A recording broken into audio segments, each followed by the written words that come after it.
দেখুন, কোরআনের অন্যত্র আল্লাহ বলছেন, লাকাদ খলাকনাল ইনসানা ফি কাবাদ। নিঃসন্দেহে আমরা মানুষকে কষ্টের মধ্যে সৃষ্টি করেছি।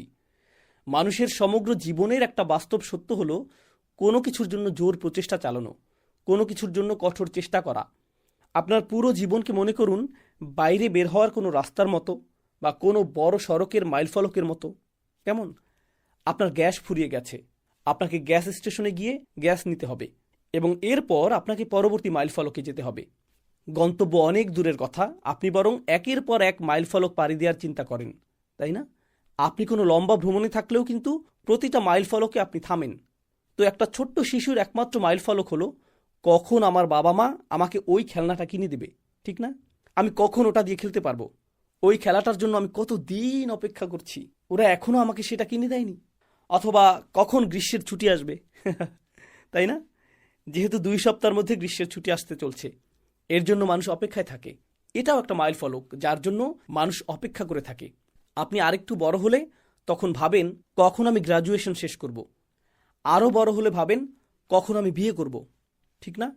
বাচ্চা কখন হবে, কখন আমরা বাসায় উঠব, নতুন চাকরিটা কখন পাবো, আরেকটা দোকান কখন দিতে পারবো, কখন কখন কখন কখন। এগুলো সব এক একটা মাইল ফলক, এক একটা পর্যায়, এবং প্রত্যেকটা পর্যায়ের জন্য আপনি কঠোর পরিশ্রম করেন। বলতে গেলে আপনি কাজটাতে ডুবে থাকেন। বিশেষ করে বর্তমানে যারা প্রযুক্তিগত কাজে আছেন তাদের সাথে এটা বেশি হয়। আপনারা জানেন আমি প্রযুক্তিগত কাজের সাথে আছি। ধরুন কোনো একটা প্রজেক্ট জমা দেওয়ার শেষ তারিখ আসছে সামনে, সেই তারিখের আগ পর্যন্ত আপনি ঠিকই নামাজ পড়ছেন, খাচ্ছেন, আপনি গাড়ি চালাচ্ছেন, কিন্তু আপনার মাথায় শুধু ঘুরছে শেষ তারিখ। আপনি প্রজেক্ট নিয়েই ভাবতে থাকেন, আপনার মাথায় ঘুরতে থাকে, হায় আল্লাহ, ওই লাইনটা তো বাদ পড়ে গেল, অথবা ওদেরকে কল করি, ওদের ওই লাইনটা বাদ পড়েছে। যাই হোক, মাথায় এসব চিন্তা ঘুরপাক খায়। এখন ইন্নাকা কাদিহ, আসুন আল্লাহ কোন দৃষ্টিকোণ থেকে কথাটা বলেছেন তা বোঝার চেষ্টা করি। প্রথমত, يا أيها الإنسان المراد جنس الإنسان فيشمل المؤمن والكافر। প্রথম যে বিষয়টা আমরা সালাফদের কাছ থেকে জানতে পারি, হে মানব জাতি বলতে এখানে সকল মানুষকে বোঝানো হয়েছে। সকল মানুষ, সে বিশ্বাসী হোক বা অবিশ্বাসী হোক, সকলকে উদ্দেশ্য করে এটা বলা হচ্ছে। তাহলে এখানে শুধুমাত্র মুসলিমদেরকে উদ্দেশ্য করে বলা হচ্ছে না, বরং হে মানব জাতি, নিঃসন্দেহে তোমরা প্রত্যেকে কঠোর পরিশ্রমে নিযুক্ত আছো। চলুন দেখি এখানে কি ধরনের কঠোর পরিশ্রমের কথা বলা হচ্ছে। প্রথমত শব্দটি সম্পর্কে আশ-শাওকানী রাহিমাহুল্লাহ বলেছেন, القدح في كلام العرب السعي في الشيء بجهد من غير فرق بين أن يكون ذلك الشيء خيرا أو شرا। যে কোনো কিছুর জন্য চেষ্টা সাধনা করা এবং জিনিসটা ভালো বা খারাপ যাই হোক না কেন, এর জন্য কঠোর প্রচেষ্টা চালানো। আপনি এটার পেছনে সর্বক্ষণ ব্যস্ত থাকেন, আপনাকে যেন এটা করতেই হবে। কাজটা ভালো নাকি খারাপ আপনি এর তোয়াক্কা করেন না। তাহলে কোনো একটা কাজ খারাপ বা ভালো হতে হবে এমন কোনো কথা নেই, যে কোনো ধরনের কাজ হতে পারে। এরপর আমরা পাই জুহদিন নাফসি ফিল আমল ওয়াল কাদহি ফিহি। আমরা জামাখশারির আল কোরআনের ভাষাগত তাফসির এটা পাই। তিনি বলছেন, মানুষ যে কাজটাতে মগ্ন হয়ে কঠোর পরিশ্রম করে এবং তারা ততক্ষণ পর্যন্ত কাজটায় ডুবে থাকে যতক্ষণ পর্যন্ত না তাদের শরীর একেবারে পরিশ্রান্ত হয়ে পড়ে। তাদের কাঙ্ক্ষিত কাজটা করতে গিয়ে তারা ক্লান্ত শ্রান্ত হয়ে যায়। এখন খেয়াল করুন, আমরা যখন কোনো কাজে কঠোর পরিশ্রম করি আমাদের একটা লক্ষ্য থাকে, কিন্তু এখানে আল্লাহ আমাদের জন্য ভিন্ন একটা লক্ষ্যের কথা বলছেন। তিনি বলছেন, ইলা রব্বিকা ইন্নাকা কাদিহুন ইলা রব্বিকা কাদহান। আপনি আপনার কাজে সক্রিয়ভাবে এবং সাংঘাতিক রকম ব্যস্ত থাকেন, রাত দিন এক করে বিরতিহীন ছুটে চলেন, ব্যস্ততা ব্যস্ততা ব্যস্ততা। আপনি একজনকে জিজ্ঞেস করেন, কি খবর, কেমন আছো? আলহামদুলিল্লাহ। তোমার কাজ কেমন চলছে? আর বলো না, অনেক কাজ, ব্যস্ত আর ব্যস্ত, তাই না? সবখানে একই অবস্থা। আরে কি খবর তোমার? এই তো এখানে এটা চলছে, তারপর ওইখানে সেটা চলছে, আবার ওই প্রজেক্টটা শেষ করতে হবে। তারপর 20 মিনিট ধরে আপনি ওই মানুষটাকে আপনার যে প্রজেক্টটা শেষ করতে হবে সেটা সম্পর্কে বলতে থাকেন। অথবা আপনি কোন কোন নতুন ব্যবসা শুরু করতে যাচ্ছেন, বা নতুন কোন কোর্সটা করতে যাচ্ছেন, অথবা কোন পেপারটা আপনাকে জমা দিতে হবে, এগুলো সম্পর্কে বলতে থাকেন। কোনো না কোনো ব্যস্ততা থাকেই। এই ছোট ছোট লক্ষ্যগুলোর পেছনে দৌড়াতে দৌড়াতে অবশেষে আপনি আপনার মূল গন্তব্যের কথা ভুলে যান। যখন আপনি একের পর এক মাইলফলকের পেছনে ছুটতে থাকেন, আপনি তখন এক সময় মূলত ভুলতে বসেন যে আপনি একটা মহাসড়কে আছেন এবং এই মাইলফলকগুলো এক একটা ছোট অবকাশের জায়গা মাত্র। এই লম্বা পথের শেষ কোথায়? এর পরিসমাপ্তি কোথায়? মনে আছে আমরা বলেছিলাম এই সূরাটি অনিবার্যতার কথা বলে। তাহলে এখানে সেই অনিবার্য জিনিসটা কি? আমাদের গন্তব্যের শেষ কোথায়? তোমাদের রবের কাছে। শেষ পর্যন্ত তোমাদের রবের কাছেই তোমাদের ফিরে যেতে হবে। আপনি যাই করেন না কেন, আপনি আল্লাহর অবাধ্য হন, আপনার কাছে জীবন মানে পার্টি করা, আপনার কাছে জীবন মানে ব্যবসা করা, আপনার কাছে জীবন মানে শুধুই পড়াশোনা, আপনার কাছে জীবনের সবচেয়ে গুরুত্বপূর্ণ বিষয় যাই হোক না কেন, যে পথেই আপনি চলেন না কেন, এই পথ শেষ পর্যন্ত একটা নির্দিষ্ট গন্তব্যের দিকে এগিয়ে যাচ্ছে। আপনি আপনার রবের দিকে ফিরে যাচ্ছেন। ইন্নাকা কাদিহুন ইলা রব্বিকা কাদহান। এরপর আল্লাহ সুবহানাহু ওয়া তাআলা বলছেন ফামুলাকিহ, তুমি তোমার রবের দিকে ফিরে যাচ্ছ। এর মূল অর্থ হলো ফা আম্মা মান খাফা মাকামা রব্বিহি, রবের সামনে দাঁড়িয়ে থাকা। আর এটাই আপনার গন্তব্য, এটাই আপনার আসল কাজ। সাধারণভাবে ফামুলাকিহ এর অনুবাদ হবে এরকম, এরপর তুমি অবশ্যই তোমার রবের সাক্ষাৎ পাবে। এই কঠোর পরিশ্রমের পর আপনি তার সাক্ষাৎ পাবেন। এখন এই পরিশ্রমের কাজটা তারা কেবল তাদের রবের সন্তুষ্টির জন্য করে তা কিন্তু না, তারা তাদের নিজেদের জীবনের জন্য এমনটা করে। আপনি যে কারণেই পরিশ্রম করেন না কেন, আপনাকে আপনার রবের দিকেই ফিরে যেতে হবে, আপনাকে আপনার রবের দিকেই ফিরে যেতে হবে।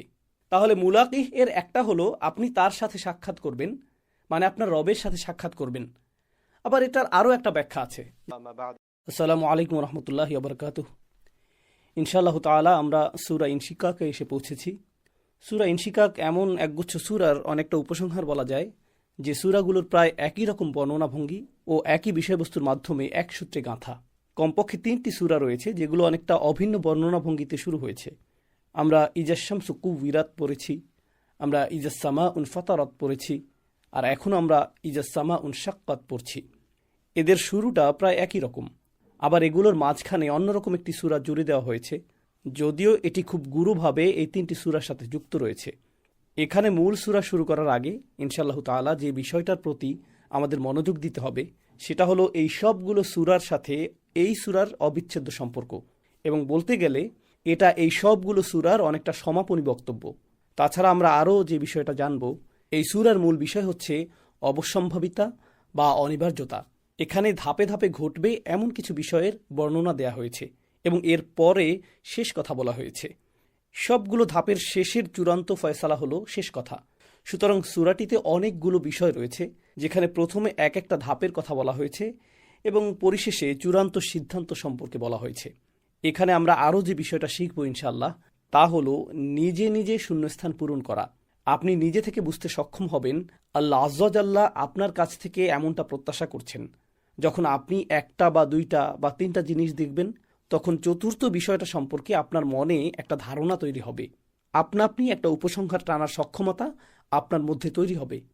তো বলতে গেলে এখানে এমনটা আপনার কাছ থেকে প্রত্যাশা করা হচ্ছে যে আপনি নিজেই শূন্যস্থানটা পূরণ করতে পারবেন।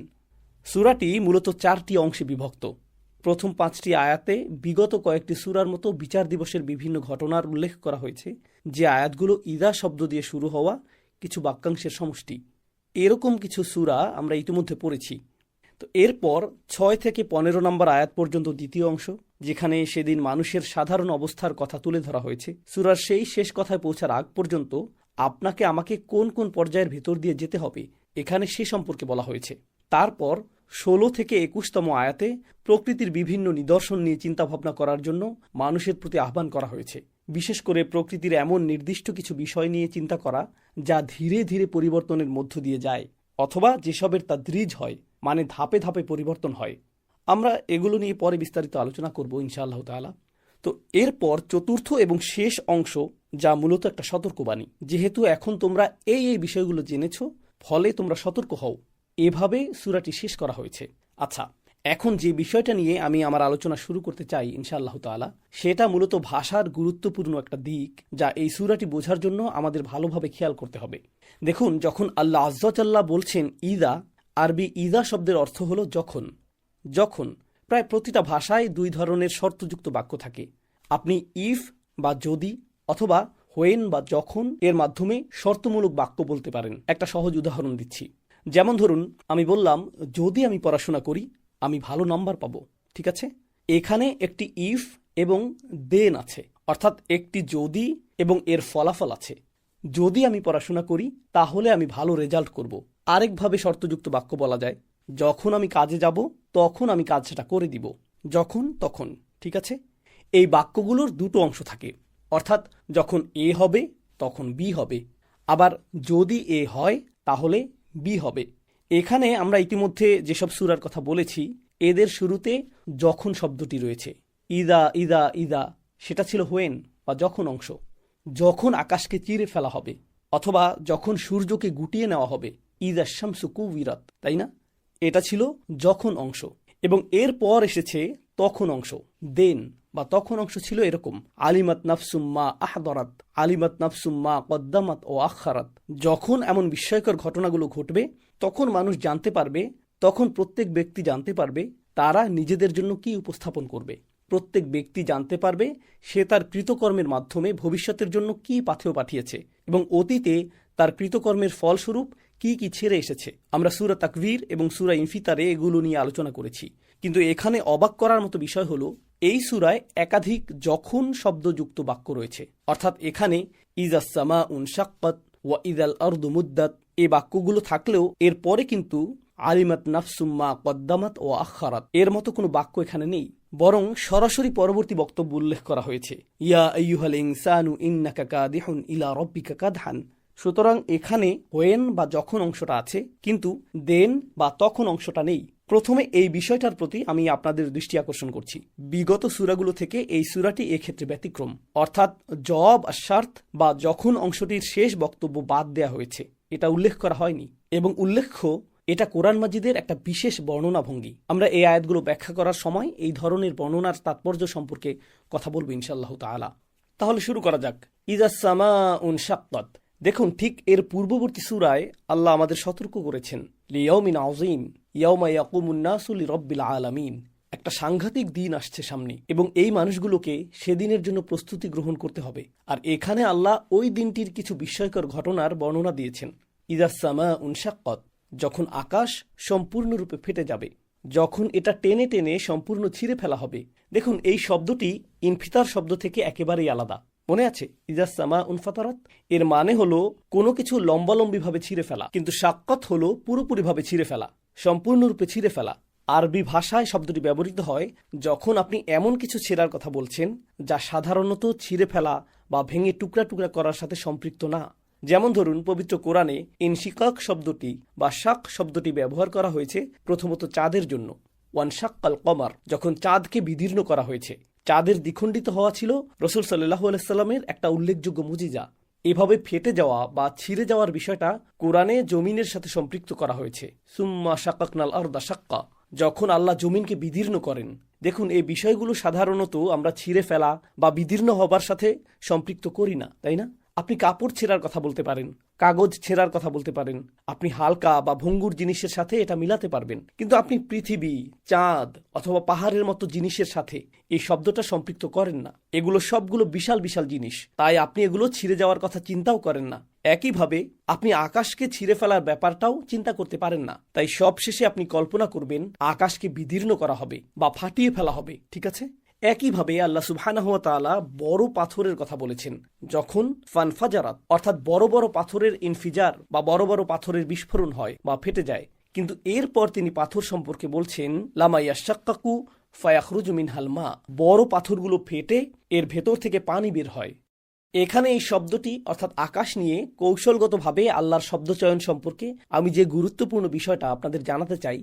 দেখুন, আমরা কোরআনে আকাশ সম্পর্কিত আরও কিছু শব্দ পাই। এদের মধ্যে একটি যা আমরা এখনো আলোচনা করিনি, সেটা হলো ইযাস সামাউ ফুরিজাত। এটি কোরআনে আরও আগের সূরায় এসেছে, ঠিক আছে? এরপর আমরা পাই অফুতিহাতিস সামাউ, আকাশকে খুলে দেওয়া হয়েছে ঠিক যেন দরজার মতো। এরপর আমরা পেয়েছি ও ইযাস সামাউ কুশিতাত, মনে আছে? আকাশের আবরণ যেন কোনো পশুর চামড়া তোলার মতো করে তুলে নেওয়া হয়েছে, যার ফলে এটি রক্তিম বর্ণ ধারণ করেছে। এরপর আমরা পড়েছি ইযাস সামাউন ফাতারাত, যখন আকাশকে চিরে ফেলা হবে। দেখুন, এখানে যতগুলো শব্দ আমরা পেয়েছি সবগুলো শব্দ শাব্দিকভাবে প্রত্যাবর্তনযোগ্য। এই শব্দগুলোর গঠন প্রকৃতি এমন যে কোনো না কোনোভাবে এদেরকে আবার পূর্বের অবস্থায় ফিরিয়ে আনা যেতে পারে। পক্ষান্তরে ইনশিকাক শব্দটি প্রত্যাবর্তনযোগ্য নয়। এদিক থেকে বোঝা যাচ্ছে যে এই সূরায় চূড়ান্ত অবস্থা উপস্থাপন করা হচ্ছে। যেমন ধরুন, এই যে আকাশের যা কিছু হবে, এর আবরণ তুলে নেওয়া হবে, এটাকে চিরে ফেলা হবে, দরজার মতো এটাকে খুলে দেওয়া হবে, তাই না? আমরা তখন আকাশে ফাটল দেখতে পাবো, ফুতুর, হাল তারা মিন ফুতুর, তোমরা কি যৎসামান্য ফাটল দেখতে পাও, তাই না? কিন্তু এখানে চূড়ান্ত পরিণতির কথা বলা হচ্ছে, অর্থাৎ এখান থেকে পূর্বের অবস্থায় ফিরে যাওয়া সম্ভব নয়। আমরা আগেই বলেছিলাম এই সূরাটি অনিবার্যতার কথা বলে এবং চূড়ান্ত অবস্থার কথা বলে। তাই এখানে আয়াতে এমন শব্দ ব্যবহার করা হয়েছে যার মাধ্যমে এমনকি আকাশের কি চূড়ান্ত পরিণতি হবে তার বর্ণনা দেয়া হয়েছে। এখন এর পরবর্তী শব্দে আসি, খুবই জোরালো শব্দ, সুবহানাল্লাহ। আল্লাহ বলছেন ওয়া আযিনাত লিরাব্বিহা ওয়া হুক্কাত। আরবি শব্দ আযিনাত একটি জটিল শব্দ। আরবিতে ক্রিয়াপদগুলো বিশেষের সাথে সম্পৃক্ত। কেমন? এইভাবে ক্রিয়াপদের সাথে সম্পৃক্ত থাকাকে আমরা মাসদার বলি। আযিনা শব্দের মাস্তারাইন, মানে দুইটা মাস্তার আছে, দুইটার যে কোনো একটা বিশেষ্য এই শব্দটির মূল শব্দ। শব্দমূলের উপর ভিত্তি করে এর অর্থও ভিন্ন হয়। এখন আদিনা ইয়াদানু ইযন, এই শব্দমূলে বিশেষ্যের অর্থ হলো অনুমতি, অনুমতি। কিন্তু যদি আপনি বলেন আদিনা ইয়াদানু আদান, আদানের অর্থ দাঁড়াবে মনোযোগ দিয়ে শোনা এবং যার কথা শুনছেন তার কথা মান্য করা।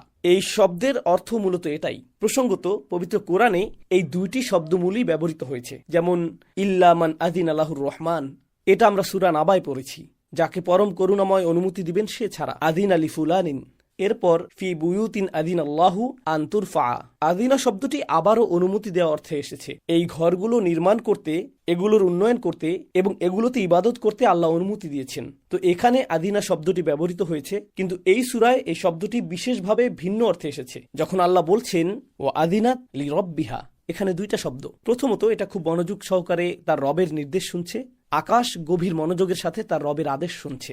এখন আপনি সাধারণত আকাশকে কোনো কিছু শোনার সাথে সম্পৃক্ত করেন না, কারণ এটা নির্জীব, এটা একটা বস্তু। মূলত আল্লাহ এখানে বিশেষ করে অবাধ্য ব্যক্তিদের দৃষ্টি আকর্ষণ করেছেন, অর্থাৎ মানুষের মধ্যে ওইসব ব্যক্তি যারা আল্লাহর বিরোধিতা করছে তাকে আলংকারিক ভঙ্গিতে বলা হচ্ছে, দেখো আকাশকে যখন নিঃশেষ হতে নির্দেশ দেওয়া হয়, ফেটে পড়তে বলা হয়, তখন এটা যেন তার রবের নির্দেশ শোনার জন্য অপেক্ষায় ছিল। এটাই তার মূল গন্তব্য ছিল, যেন এই অবস্থার জন্যই তাকে সৃষ্টি করা হয়েছে।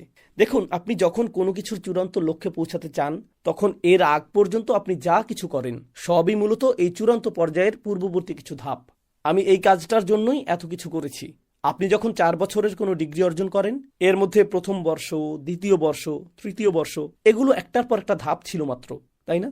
আপনার লক্ষ্য ছিল ডিগ্রিটা অর্জন করা। যেন একই রকমভাবে আল্লাহ আমাদের বলছেন তার অসাধারণ সৃষ্টি এই আকাশ, যার বিস্ময়কর সৌন্দর্যের কথা আল্লাহ বিভিন্নভাবে প্রকাশ করেছেন। কিন্তু এটি সৃষ্টির লক্ষ্য কি ছিল? এটি এই মুহূর্তটার জন্যই সৃষ্টি করা হয়েছে এবং এটি তার রবের চূড়ান্ত নির্দেশ পাওয়ার জন্য অপেক্ষা করছে, যে উদ্দেশ্যে তাকে সৃষ্টি করা হয়েছিল। ওয়া আযিনাত লি রব্বিহা, এরপর আল্লাহ বলছেন অহুক্কাত, এবং তার জন্য এমনটা করাই ন্যায়সঙ্গত। হাক্কা শব্দ থেকে এটা মাবনি আলাল মাজহুল। এই প্রসঙ্গে সালাফগণ বা প্রসিদ্ধ আলেমগণ কি বলছেন চলুন দেখি।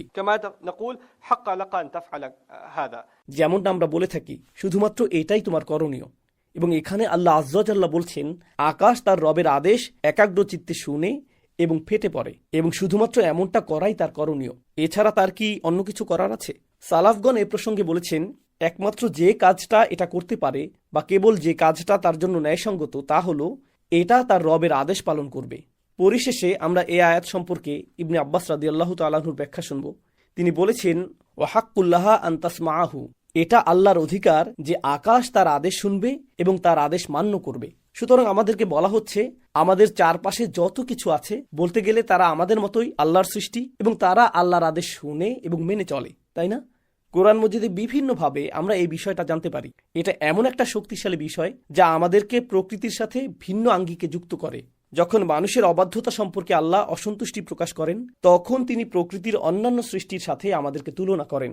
যেমন সাব্বাহা লিল্লাহি মা ফিস সামাওয়াতি ওয়া মা ফিল আরদ, ইউসাব্বিহু লিল্লাহি মা ফিস সামাওয়াতি ওয়াল আরদ, তাই না? আসমান ও জমিনের সমস্ত কিছু আল্লাহর পবিত্রতা ঘোষণা করছে। কিভাবে একটা পাথর, চাঁদ, সূর্য আল্লাহর পবিত্রতা ঘোষণা করে চলছে? আল্লাহ আমাদের বলছেন ওয়া ইম মিন শাইইন ইল্লা ইউসাব্বিহু বিহামদিহি ওয়ালাকিন লা তাফকাহুনা তাসবিহাহুম, এমন কোনো কিছুর অস্তিত্ব নেই যা তার রবের প্রশংসায় তাসবিহ পাঠ করে না, কিন্তু তোমরা তাদের তাসবিহ পাঠ করা বুঝতে পারো না, তোমরা সেই ভাষা বুঝতে পারো না। সুতরাং ওই যে গাছ, বাইরের ওই ছোট্ট ঘাস কিংবা মৃদুমন্দ হাওয়া যেটা আমাদের মুখমণ্ডলে আমরা অনুভব করি, এগুলো সব কিছু আল্লাহর পবিত্রতা ঘোষণা করছে। তারা আল্লাহর অনুগত এবং তারা প্রশংসার সাথে আল্লাহর আদেশের আনুগত্য করে থাকে, কিন্তু আমরা এগুলো বুঝতে পারি না। প্রসঙ্গত, আমরাই একমাত্র সৃষ্টি যাকে আল্লাহ কোনো আদেশ দিলে তা মানার কিংবা না মানার স্বাধীনতা আছে, তাই না? তার পছন্দ করার স্বাধীনতা রয়েছে আমাদের এবং জিনদের। অথচ অন্য সমস্ত সৃষ্টিকুলকে আল্লাহ যখনই আদেশ দেন তারা তার আনুগত্য করে, তারা তা মেনে চলে। কোরআনের অন্য সূরায় আসমান ও জমিনের আনুগত্য প্রসঙ্গে আল্লাহ বলছেন, সুম্মাস্তাওয়া ইলাস সামাই ওয়াহিয়া দুখান, অতঃপর তিনি আসমানের দিকে নজর দিলেন এবং তা ছিল ধোঁয়ার মতো। ফাকাল লাহা ওয়ালিল আরদি ইতিনা তাওআন ওয়া কারহান, যখন আল্লাহ আসমান ও জমিনকে সৃষ্টি করেছিলেন তিনি তাদেরকে অনুগত হয়ে সামনে আসতে বললেন। তিনি আসমান ও জমিনকে বলেছিলেন, তোমরা স্বেচ্ছায় বা অনিচ্ছায় আমার অনুগত হও, এবং স্বভাবতই আসমান ও জমিন তাদের ভাষায় উত্তর দিল, قالتا أتينا طائعين, আমরা স্বেচ্ছায় তোমার অনুগত হলাম, তোমার পূর্ণ আনুগত্য স্বীকার করলাম। ও আযিনাত লিরাব্বিহা ওয়া হুক্কাত। প্রসঙ্গত, এই বিষয়টা বলতে গেলে বিগত সূরায় আমরা যেমনটা পড়েছি তার সাথে বৈসাদৃশ্যপূর্ণ। দেখুন, মানুষের কি তাদের রবের নির্দেশগুলো মন দিয়ে শোনা উচিত নয়? এবং যখন তারা নির্দেশগুলো শুনে তখন তাদের কি তা যথাযথভাবে মানা উচিত না? কেননা তিনি তাদের রব। কিন্তু পূর্বের সূরায় আমরা দেখেছি, ওমা ইউকাযযিবু বিহি ইল্লা কুল্লু মু'তাদিন আসিম। মু'তাদিন, আসিম, দুইটা বৈশিষ্ট্য। অবাধ্য মানুষদের আমরা দুইটা বৈশিষ্ট্য পাই। প্রথমত, যারা সীমালঙ্ঘন করে, আল্লাহ বলেন সীমালঙ্ঘন করো না, তারা সীমালঙ্ঘন করে। আল্লাহ যা করতে নিষেধ করেন তারা সে কাজটাই করে, আর যা করতে তিনি আদেশ করেন তারা সেটা করে না। তাছাড়া সে খারাপ কাজ করতেই থাকে, খারাপ কাজ করতেই থাকে, এটাই আসিম। তো এখানে এদের সাথে আকাশের তুলনা করা হচ্ছে যে এই যে আমাদের মাথার উপর সুবিশাল আকাশ, এটা আমাদের চেয়ে কতই না শক্তিশালী। আনতুম আশাদ্দু খালকান মিস সামাউ বানাহা, অথচ এটা আল্লাহর অনুগত। আচ্ছা, এরপর জমিনের কথা বলা হয়েছে, ওয়াইদাল আরদু মুদ্দাত, আর যখন জমিনকে সম্প্রসারিত করা হবে, যখন জমিনকে সম্প্রসারিত করা হবে। আরবিতে মাদ্দা শব্দের অর্থ হলো কোনো কিছু দৈর্ঘ্য বরাবর টেনে সম্প্রসারিত করা। এই কথাটা একটা হাদিসে এসেছে, হাদিসটাতে আমরা একটু পরে আসছি। প্রথমে শব্দটা কিভাবে কোরআনের অন্য জায়গায় এসেছে সেটা দেখা যাক। আলাম তারা ইলা রব্বিকা কাইফা মাদ্দা যিল, তোমরা কি তোমার রবকে দেখোনি কিভাবে তিনি ছায়াকে দীর্ঘ করেছেন? আপনারা তো জানেন যে দিন যত বাড়তে থাকে এবং সূর্য যত হেলতে থাকে আমাদের ছায়া ততই দীর্ঘতর হতে থাকে।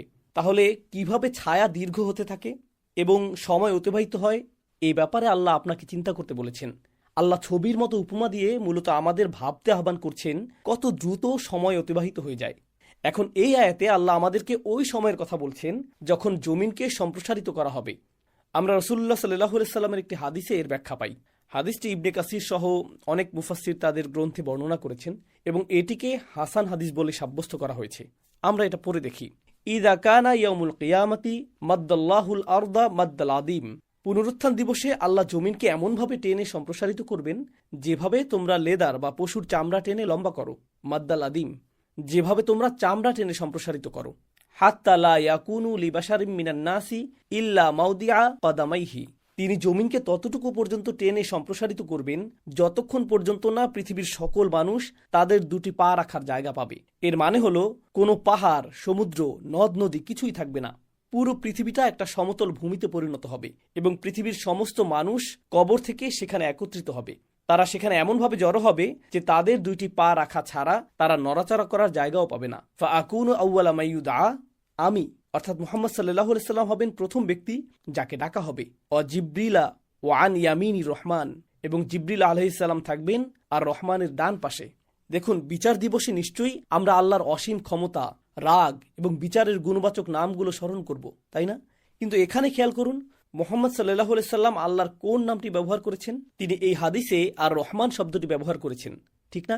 কারণ সেদিন তিনি হবেন সর্বাধিক দয়ালু এবং তার দয়ার সর্বপ্রথম বহিঃপ্রকাশ ঘটবে তার রাসূল সাল্লাল্লাহু আলাইহি সাল্লামের প্রতি। ওয়াল্লাহি মা রাআহু ক্বাবলাহা, আর তিনি আল্লাহর শপথ করে বলছেন এর আগে জিবরিল আলাইহিস সালাম কখনো আল্লাহকে দেখেননি। সুতরাং এটাই জিবরিল আলাইহিস সালামের জন্য প্রথম যে তিনি আল্লাহর ঠিক ডান পাশে অবস্থান করবেন। ফাআকুলু ইয়া রাব্বি ইন্না হাযা আখবারনি আন্নাকা আরসালতাহু ইলাইয়া, তারপর রাসূল সাল্লাল্লাহু আলাইহি সাল্লাম আল্লাহকে বলবেন, হে আমার রব, নিশ্চয়ই ইনি হলেন সেই বার্তাবাহক যে আমাকে বলেছিল তুমি তাকে আমার কাছে পাঠিয়েছো, তুমি তাকে আমার কাছে পাঠিয়েছো। সুবহানাল্লাহ। এরপর আল্লাহ উত্তর দিবেন, সদ্দাক, তুমি সত্য বলেছ। তাহলে এই হাদিসে জমিনকে টেনে সম্প্রসারিত করার বিষয়টা বর্ণনা করা হয়েছে। যাই হোক, আমরা সূরায় ফিরে যাই। ওয়াইদাল আরদু মুদ্দাত, যখন জমিনকে টেনে লম্বা করা হবে। দেখুন, যখন কেউ কোনো কিছু টেনে বড় করে তখন এটার পরিপূর্ণ নিয়ন্ত্রণ ওই ব্যক্তির কাছে থাকে। সুতরাং এর মাধ্যমে আসমানের উপর আল্লাহর কর্তৃত্বের পাশাপাশি জমিনের উপরও তার পূর্ণ কর্তৃত্ব বোঝানো হচ্ছে। এটা আরেকটা খুবই গুরুত্বপূর্ণ বিষয়। আমরা পরবর্তী আয়াতে যাবার আগে এই সম্পর্কে একটু কথা বলি। রাসূলুল্লাহ সাল্লাল্লাহু আলাইহি সাল্লামের সময়ে যেসব মানুষ সৃষ্টিকর্তায় বিশ্বাস করত, তারা সৃষ্টিকর্তাকে অনেক দূরের একজন বলে ধারণা করত। তারা মনে করত তিনি পৃথিবী সৃষ্টি করেছেন, তিনি সমস্ত কিছু সৃষ্টি করেছেন, কিন্তু তিনি এখন নিজের কাজে ব্যস্ত। পৃথিবীর সব কিছুকে এভাবে সৃষ্টি করে ছেড়ে দেওয়া হয়েছে। অথবা বিষয়টা এমন যে তিনি ঊর্ধ্বালোকে তার কাজে ব্যস্ত, আর আমরা পৃথিবীতে আমাদের মতো ব্যস্ত। ফারাওদেরও এমন ধারণা ছিল। ফারাইনা তারা বিশ্বাস করত সৃষ্টিকর্তা, সূর্যের দেবতা বা অন্যান্য আরও যত দেবতা আছে এরা আকাশের উপর থাকে, আর এই পৃথিবীর শাসনভার আমাদের, আমরাই এখানকার শাসক। ঠিক আছে? তো এই ধারণাগুলো কিন্তু এখনও আছে। এই ছোট্ট পৃথিবীতে কি হচ্ছে না হচ্ছে আল্লাহ এসবে মোটেও আগ্রহী নন। যদি তার কোনো আগ্রহ থেকেও থাকে তাহলে পৃথিবীর চেয়ে অনেক বড় বড় তারকা কিংবা মহাবিশ্ব রয়েছে ভাবার জন্য। ঠিক না? ও ইদাল আরদু মুদ্দাত, যখন জমিনকে টেনে সম্প্রসারিত করা হবে। এখন ওয়া আলকাত মা ফিহা ওয়া তাখাল্লাত, এখানে আল্লাহ আমাদেরকে আরও বিস্তারিত বর্ণনা দিচ্ছেন। আরবিতে লাকিয়া শব্দের মাধ্যমে দুটো জিনিসের মুখোমুখি হওয়া বোঝায়। অপরদিকে আলকা শব্দটি ইলকা শব্দ থেকে এসেছে, যেখানে মূলত শব্দটির গঠনে সামান্য পরিবর্তন করা হয়েছে। এর অর্থ হল কোনো কিছু নিক্ষেপ করা, সবার সামনে কোনো কিছু ছুঁড়ে মারা। শব্দটি কোরআনের অন্য জায়গায় এসেছে, যেমন فألقى عصاه فإذا هي ثعبان مبين। মুসা আলাইহিস সালাম তার লাঠিটি হাতে নিলেন এবং ফেরাউনের সামনে এটি ছুঁড়ে মারলেন যাতে সবাই দেখতে পারে। এটাই হলো ইলকা। আল্লাহ বলছেন পৃথিবী ইলকা করবে, এটা তার ভেতর থেকে সব কিছু বাইরে বের করে দিবে, সব কিছু বাইরে নিক্ষেপ করবে। তাহলে সেদিন সবাই দেখবে যে পৃথিবীকে টেনে লম্বা করা হবে এবং এর ভেতর থেকে সব কিছু সজোরে বাইরে বের হয়ে আসবে এবং মানুষের সামনে ছুঁড়ে ফেলা হবে। মা ফিহা, যা কিছু এর ভেতরে রয়েছে। যা কিছু এর ভেতরে রয়েছে বলতে বোঝানো হচ্ছে ما في بطنها من الأموات। সর্বপ্রথম জমিনের পেটের ভেতর থেকে মৃত ব্যক্তিরা বেরিয়ে আসবে। মৃত ব্যক্তিরা বেরিয়ে আসবে, মনে আছে? আমরা ইতিমধ্যে পড়েছি ওয়াইদাল কুবুর বুআসিরাত, যখন কবরগুলো উল্টে দেওয়া হবে এবং তাদের টেনে তোলা হবে, কবরের ভেতর যা আছে তা টেনে বের করা হবে। তাহলে এটা আলকাত মা ফিহা এর ব্যাখ্যা। এরপর আরেকটা অর্থ হতে পারে জমিনের ভেতরে যত ধন সম্পদ আছে যা পাওয়ার জন্য মানুষ সবসময় মুখিয়ে থাকত, অথবা পৃথিবীর যত লুকায়িত সম্পদ আছে সমস্ত কিছু জমিনের ভেতর থেকে বেরিয়ে আসবে। ঠিক আছে? তবে অধিকাংশের মতে এখানে মৃত ব্যক্তিদের কথা বলা হয়েছে। সকল মৃত মানুষেরা মাটির নিচ থেকে বের হতে থাকবে। এ ব্যাপারে আমিন আহসান ইসলাহি খুব চমৎকার একটা চিত্র তুলে ধরেন। তিনি বলেন, মনে করুন একটা চাদর যেটা মুচড়ে আছে, কেমন? এখন আপনি জানেন আপনাকে এটা টেনে সোজা করতে হবে, তো আপনি এটা টানলেন এবং এটা সোজা হয়েছে। এটার যত আঁকা বাঁকা বা উঁচু নিচু খাত ছিল সবই সোজা হয়েছে এবং উচ্চতায়ও এটা সমান এবং সমতল হয়েছে। এখানে মূলত এই কথাটা বলা হচ্ছে। আল্লাহ সুবহানাহু ওয়া তাআলা অন্যভাবে বলেন وإنا لجاعلون ما عليها صعيدا جرزا। সূরা কাহফে আল্লাহ বলছেন তিনি জমিনকে উদ্ভিদহীন সমতল ভূমিতে পরিণত করবেন। এটা একেবারে মৃত ভূমিতে পরিণত হবে। ওয়া আলকাত মা ফিহা, এরপর তিনি বলছেন ওয়া তাখাল্লাত। তাখাল্লাত শব্দটি খালুয়া শব্দমূল থেকে এসেছে। এর শাব্দিক অর্থ নির্জনতা। খালা মানে কিছু খালি করা, এবং এখান থেকে আমরা খাল্লু শব্দটি পাই। যেমন খাল্লু সাবিলাহুম, তাদেরকে পথ ছেড়ে দাও। কাউকে কোথাও নিয়ে ছেড়ে আসা, তাদেরকে একা ছেড়ে দেয়া, তো এটা হলো তাখলিয়া। কিন্তু এখানে আমরা আত্তাখাল্লি শব্দটা পাই। এর অর্থ হলো কোনো কিছু সম্পূর্ণভাবে খালি করা। যেমন এই শব্দটি এমনকি মায়ের বাচ্চা প্রসব করা বোঝাতেও ব্যবহৃত হয়, কারণ তার পেটের বাচ্চার ভার বহন করা তার জন্য খুবই কষ্টসাধ্য এবং সে চায় সম্পূর্ণরূপে ভারমুক্ত হতে, অতপর সে পুরোপুরি খালি হয়ে যায়। এই একই শব্দ এখানে পৃথিবীর জন্য ব্যবহৃত হয়েছে, যেন পৃথিবী সকল পাপী এবং সৎলোকের কবরের ভারে ভর্তি হয়ে আছে এবং এসব লোক তাদের প্রাপ্য বুঝে পাওয়ার এখন সময় এসেছে। তাই পৃথিবী এখন তাদের ছেড়ে দেবে এবং অবশেষে এটা এর ভেতরের সব কিছু বাইরে বের করে দিয়ে খালি হয়ে যাবে। একই কথা আমরা এই সিরিজে পরবর্তী আরেকটা সূরায় পাবো, ওয়াখরাজাতিল আরদু আসকালাহা, তাই না? আর জমিন তার সমস্ত বোঝা বাইরে বের করে দেবে। এরপর আবারও বলা হচ্ছে ওয়া আযিনাত লিরাব্বিহা ওয়া হুক্কাত, এমনকি জমিনও তার রবের আদেশ মন দিয়ে শুনছে এবং তা মান্য করছে। বিষয়টা যেন এমন যে ঠিক এই মুহূর্তটার জন্য জমিন অপেক্ষা করছিল, আর এটাই ছিল তার চূড়ান্ত গন্তব্য।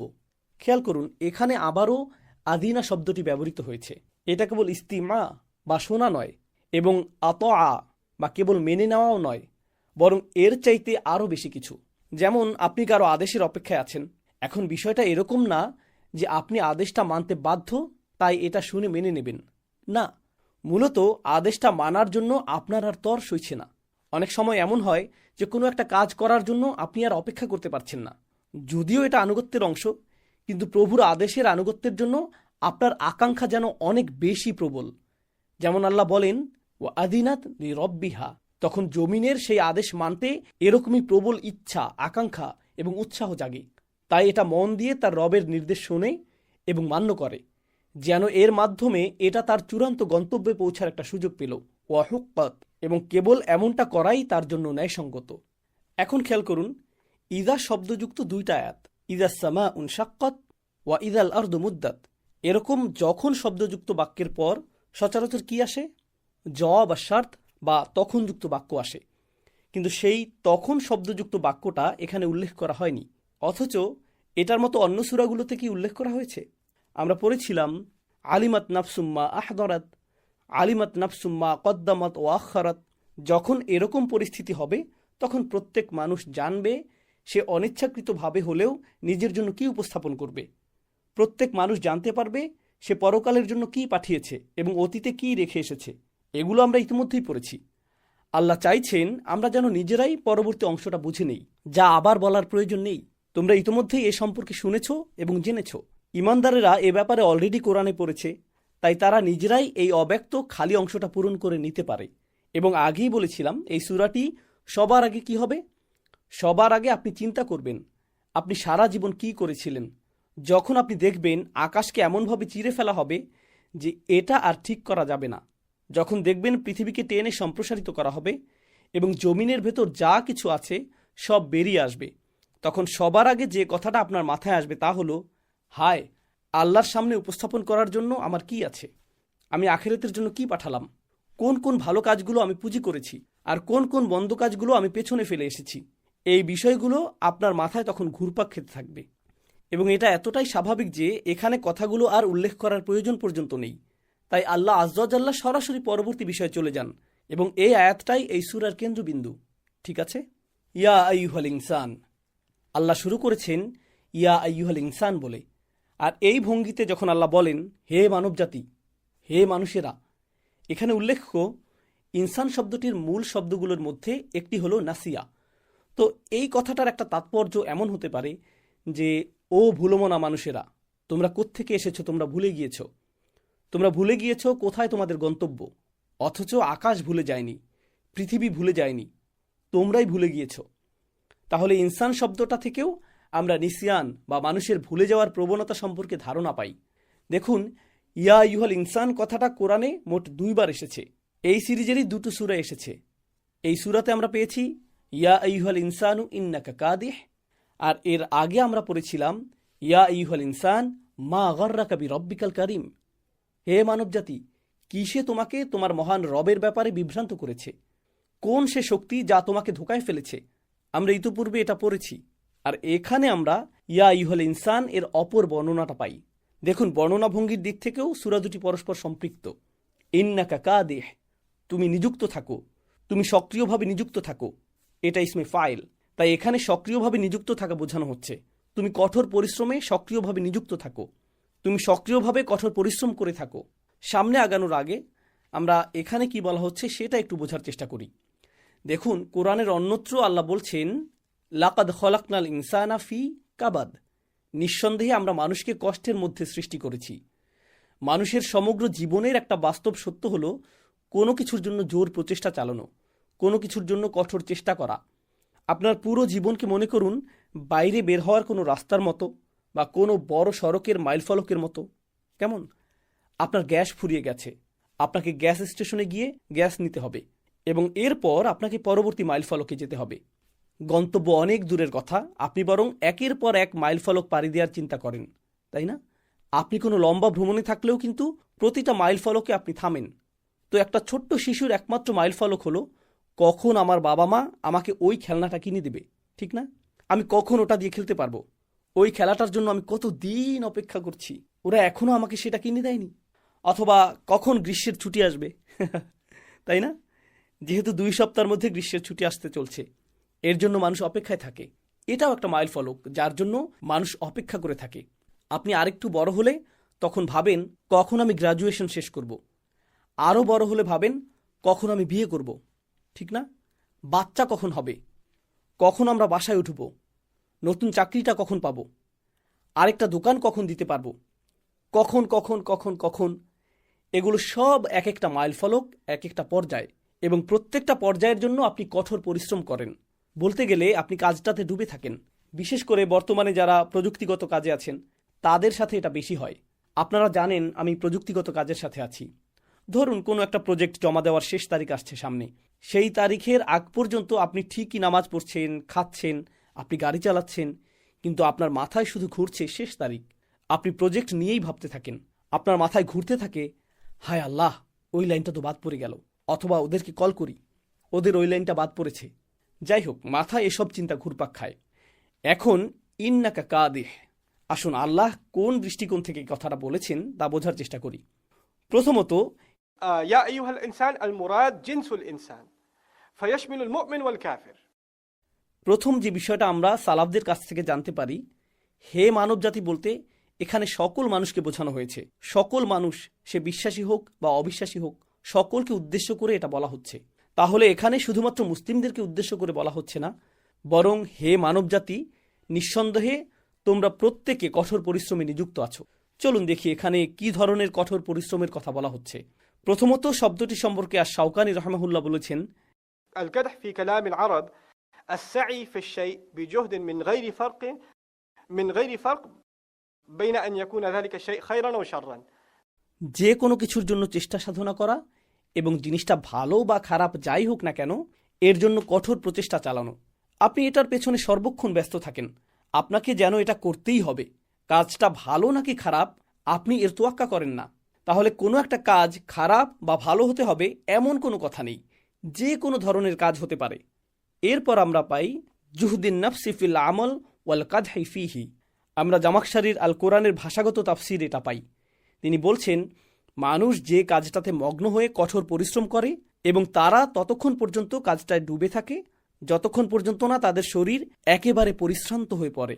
তাদের কাঙ্ক্ষিত কাজটা করতে গিয়ে তারা ক্লান্ত শ্রান্ত হয়ে যায়। এখন খেয়াল করুন, আমরা যখন কোনো কাজে কঠোর পরিশ্রম করি আমাদের একটা লক্ষ্য থাকে, কিন্তু এখানে আল্লাহ আমাদের জন্য ভিন্ন একটা লক্ষ্যের কথা বলছেন। তিনি বলছেন, ইলা রব্বিকা ইন্নাকা কাদিহুন ইলা রব্বিকা কাদহান। আপনি আপনার কাজে সক্রিয়ভাবে এবং সাংঘাতিক রকম ব্যস্ত থাকেন। রাত দিন এক করে বিরতিহীন ছুটে চলেন। ব্যস্ততা ব্যস্ততা ব্যস্ততা। আপনি একজনকে জিজ্ঞেস করেন, কি খবর, কেমন আছো? আলহামদুলিল্লাহ। তোমার কাজ কেমন চলছে? আর বলো না, অনেক কাজ, ব্যস্ত আর ব্যস্ত, তাই না? সবখানে একই অবস্থা। আরে কি খবর তোমার? এই তো এখানে এটা চলছে, তারপর ওইখানে সেটা চলছে, আবার ওই প্রজেক্টটা শেষ করতে হবে। তারপর 20 মিনিট ধরে আপনি ওই মানুষটাকে আপনার যে প্রজেক্টটা শেষ করতে হবে সেটা সম্পর্কে বলতে থাকেন। অথবা আপনি কোন কোন নতুন ব্যবসা শুরু করতে যাচ্ছেন, বা নতুন কোন কোর্সটা করতে যাচ্ছেন, অথবা কোন পেপারটা আপনাকে জমা দিতে হবে, এগুলো সম্পর্কে বলতে থাকেন। কোনো না কোনো ব্যস্ততা থাকেই। এই ছোট ছোট লক্ষ্যগুলোর পেছনে দৌড়াতে দৌড়াতে অবশেষে আপনি আপনার মূল গন্তব্যের কথা ভুলে যান। যখন আপনি একের পর এক মাইল ফলকের পেছনে ছুটতে থাকেন, আপনি তখন এক সময় মূলত ভুলতে বসেন যে আপনি একটা মহাসড়কে আছেন এবং এই মাইল ফলকগুলো এক একটা ছোট অবকাশের জায়গা মাত্র। এই লম্বা পথের শেষ কোথায়? এর পরিসমাপ্তি কোথায়? মনে আছে আমরা বলেছিলাম এই সূরাটি অনিবার্যতার কথা বলে। তাহলে এখানে সেই অনিবার্য জিনিসটা কি? আমাদের গন্তব্যের শেষ কোথায়? তোমাদের রবের কাছে। শেষ পর্যন্ত তোমাদের রবের কাছেই তোমাদের ফিরে যেতে হবে। আপনি যাই করেন না কেন, আপনি আল্লাহর অবাধ্য হন, আপনার কাছে জীবন মানে পার্টি করা, আপনার কাছে জীবন মানে ব্যবসা করা, আপনার কাছে জীবন মানে শুধুই পড়াশোনা, আপনার কাছে জীবনের সবচেয়ে গুরুত্বপূর্ণ বিষয় যাই হোক না কেন, যে পথেই আপনি চলেন না কেন, এই পথ শেষ পর্যন্ত একটা নির্দিষ্ট গন্তব্যের দিকে এগিয়ে যাচ্ছে। আপনি আপনার রবের দিকে ফিরে যাচ্ছেন। ইন্নাকা কাদিহুন ইলা রব্বিকা কাদহান। এরপর আল্লাহ সুবহানাহু ওয়া তাআলা বলছেন, ফামুলাকিহ, তুমি তোমার রবের দিকে ফিরে যাচ্ছ। এর মূল অর্থ হলো ফা আম্মা মান খাফা মাকামা রব্বিহি, রবের সামনে দাঁড়িয়ে থাকা। আর এটাই আপনার গন্তব্য, এটাই আপনার আসল কাজ। সাধারণভাবে ফামুলাকিহ এর অনুবাদ হবে এরকম, এরপর তুমি অবশ্যই তোমার রবের সাক্ষাৎ পাবে। এই কঠোর পরিশ্রমের পর আপনি তার সাক্ষাৎ পাবেন। এখন এই পরিশ্রমের কাজটা তারা কেবল তাদের রবের সন্তুষ্টির জন্য করে তা কিন্তু না, তারা তাদের নিজেদের জীবনের জন্য এমনটা করে। আপনি যে কারণেই পরিশ্রম করেন না কেন, আপনাকে আপনার রবের দিকেই ফিরে যেতে হবে, আপনাকে আপনার রবের দিকেই ফিরে যেতে হবে। তাহলে মুলাকিহ এর একটা হলো আপনি তার সাথে সাক্ষাৎ করবেন, মানে আপনার রবের সাথে সাক্ষাৎ করবেন। আবার এটার আরও একটা ব্যাখ্যা আছে, যেমন সাফওয়াতুত তাফসিরে আস-সাবুনি বলেছেন, ফামুলাকিন কদ হাক, আপনি আপনার নিজের পরিশ্রমকে আপনার সামনে দেখতে পাবেন। এবং এই কথাটা কোরআনেও অনুমোদন করা হয়েছে। আপনি কঠোর পরিশ্রম করে এই পরিশ্রমের ফল হয়তো এই পৃথিবীতে দেখতেও পারেন, নাও দেখতে পারেন। আর যদি এখানে দেখেও থাকেন, সেটা আপনার পরিশ্রমের আসল ফল নয়। পরিশ্রমের চূড়ান্ত ফল আপনি কোথায় দেখতে পাবেন? আল্লাহর কাছে। সেখানেই আপনি সত্যিকারের ফল পাবেন। তাহলে যখন আপনি সেখানে যাবেন, তখন আপনি এ পৃথিবীতে যত সাধনা আর পরিশ্রম করেছিলেন তা আপনার সামনে দেখতে পাবেন। আপনি নিজে যা কিছু করেছেন এর বাইরে আল্লাহ আপনাকে কিছুই দেখাবেন না। ওয়াজাদু মা আমিলু হাদিরা, তারা যা করেছিল তা তাদের চোখের সামনে উপস্থিত দেখতে পাবে। যা যা তারা করত আয়নার মতো সবই দেখতে পাবে। তাহলে ইন্নাকা কাদিহুন ইলা রব্বিকা কাদহান ফামুলাকিহ আয়াতে এই বাস্তবতারই বর্ণনা দেয়া হয়েছে। আমরা আল্লাহর সন্তুষ্টির জন্য জোর প্রচেষ্টা চালাই বা না চালাই, আমরা বিশ্বাসী হই বা অবিশ্বাসী, যাই হই না কেন, আমরা এই চলন্ত বেল্টের আরোহী। আমরা এই যাত্রা পছন্দ করি বা অপছন্দ করি, আমরা ঘুমন্ত থাকি বা জাগ্রত থাকি, আমরা শিক্ষার্থী হই বা কর্মজীবী, বিবাহিত হই বা অবিবাহিত, সুস্থ থাকি বা অসুস্থ, এখানে কোনো ছুটি নেই। আমরা আমাদের গন্তব্যের দিকে নিরন্তর ছুটে চলছি। দেখুন, বাস্তব জীবনযাত্রায় আপনি একটু বিরতি দিতে পারেন, থামতে পারেন, কিন্তু এমন একটা মুহূর্ত নেই যখন আপনি এই জীবনযাত্রায় উপস্থিত নেই। এরকম কোনো মুহূর্তই থাকে না। এই বাস্তবতাটাই এখানে কিছু জোরালো শব্দের মাধ্যমে বর্ণনা করা হয়েছে। অবকাশ এবং জমিনের যাত্রা তখন শেষ হয়ে যায় যখন আকাশকে সম্পূর্ণভাবে চিরে ফেলা হয় আর জমিনকে টেনে সম্প্রসারিত করা হয়। আর আমাদের যাত্রা শেষ পরিণতি কি? কিভাবে আমরা সেই পরিণতির দিকে যাই? আমরা যখন আমাদের রবের কাছে পৌঁছাবো, এরপর সেখানে কি হবে? যেহেতু এ পর্যায়ে এ ধরনের চিন্তার দুয়ার খুলেছে, তাই পরবর্তী আয়াতে এ সম্পর্কে বলা হচ্ছে, ফাআম্মা মান উতিয়া কিতাবাহু বিয়ামিনিহি, অতঃপর যাকে তার কিতাব তার ডান হাতে দেয়া হয়েছে। উতিয়া শব্দটি ইউতা শব্দ থেকে ভিন্ন। ইউতা হলো মুদারে বা বর্তমানকাল। অনুবাদটা আসলে হবার কথা ছিল এরকম, অতঃপর যাকে তার কিতাব তার ডান হাতে দেওয়া হবে, যাকে কিতাব দেয়া হবে। কিন্তু এখানে বলা হচ্ছে যাকে তার কিতাব দেয়া হয়েছে। প্রসঙ্গত আরবি ভাষায় এই শব্দটা সমসাময়িক শ্রোতাদের জন্য বেশ গোলমেলে মনে হতে পারে, কিন্তু আপনি যদি প্রাচীন আরবি ভাষার একজন সিরিয়াস ছাত্র বা অন্ততপক্ষে কিছুটা হলেও এর মূল্যায়ন করতে পারেন, তাহলেই বুঝতে পারবেন প্রাচীন আরবি ভাষার অতীত এবং বর্তমানকালের ধারণা আমাদের জার্মান, স্প্যানিশ, ইংরেজি, এমনকি উর্দু বা ফার্সির অতীত বর্তমানকালের ধারণার মতো নয়। অতীতকাল মূলত নিশ্চয়তা প্রকাশ করার একটা মাধ্যম। এর মাধ্যমে আপনি নিশ্চয়তা প্রকাশ করতে পারেন। দেখুন, অতীতকালের চেয়ে নিশ্চিত আর কোনো কিছুই নেই। তাহলে নিশ্চিতভাবেই যার কিতাব তার ডান হাতে দেয়া হয়েছে। এখন কোন কিতাবের কথা বলা হচ্ছে? বিগত সূরায় আমরা কোন কিতাবের উল্লেখ পেয়েছিলাম? কাল্লা ইন্না কিতাবাল আবরারি লাফি ইল্লিয়িন, নিঃসন্দেহে সৎকর্মশীল লোকদের কিতাব থাকবে সর্বোচ্চ মর্যাদাপূর্ণ স্থানে। সেখানে তাদের সবার তালিকা থাকবে। সমস্ত সৎকর্মশীল লোকদের কিতাবের স্তূপ থেকে আপনার কিতাবটা বের করে আপনার কোন হাতে দেয়া হবে? ডান হাতে। এটা আপনার ডান হাতে দেয়া হবে। ইল্লিয়িন থেকে এটা আনা হবে। এই যে ডান হাতে আমলনামা দেয়া হবে, চলুন এখানকার গুরুত্বপূর্ণ কিছু শব্দ নিয়ে কিছু কথা বলি। প্রথমত, কোরআনে এটাই একমাত্র আয়াত নয় যেখানে ডান হাতে কিতাব দেওয়ার কথা বলা হয়েছে। কোরআনের অন্যত্র আমরা পাই, ফাআম্মা মান উতিয়া কিতাবাহু বিয়ামিনিহি ফায়াকুল, সে তখন বলবে, হা উমুকরাউ কিতাবিয়াহ, দেখো দেখো আমার আমলনামা পড়ে দেখো। তাহলে ওই মানুষটা যখন তার ডান হাতে তার আমলনামা পায়, অনেকটা গ্রাজুয়েশন সার্টিফিকেট পেলে আমাদের যেমনটা লাগে, আপনি নিশ্চয়ই এটাকে শেলফের তাকে রেখে দিতে চান না। আপনি আপনার সার্টিফিকেটটা কি করেন? দেয়ালে বাধাই করে রাখেন। দেখো দেখো জিপিএ 4, তাই না? তো আপনি এটা মানুষকে দেখাতে পছন্দ করেন। একইভাবে ডান হাতে আমলনামা পাওয়ার পরও আপনার ইচ্ছা করবে এটা মানুষকে দেখাতে। বিচার দিবসে যখন কেউ কারো ধার ধারবে না, সেই মুহূর্তেও সে তার আমলনামা মানুষকে দেখানোর জন্য এদিক ওদিক ছুটতে থাকবে, কারণ সে নিজেকে আর ধরে রাখতে পারছে না। ইকরাউ কিতাবিয়া, আমার আমলনামা পড়ে দেখো। ইন্নী জনান্তু আন্নী মুলাকিন, একই শব্দ যেটা এই সূরায়ও এসেছে।